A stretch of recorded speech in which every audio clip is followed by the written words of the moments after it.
Baguio City Mayor Ben Magalong tiwala pa rin sa kredibilidad ng ICI. Rajman Conde Batag sa balita.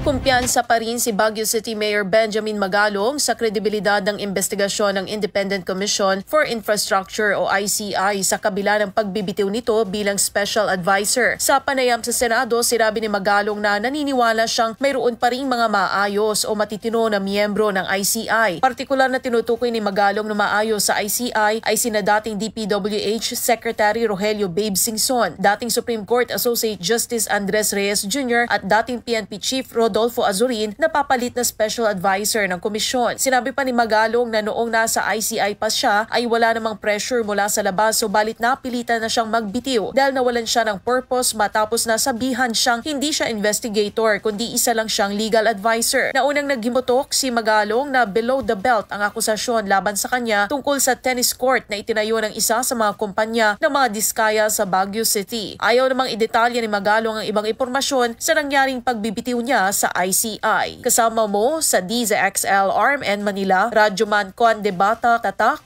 RMN.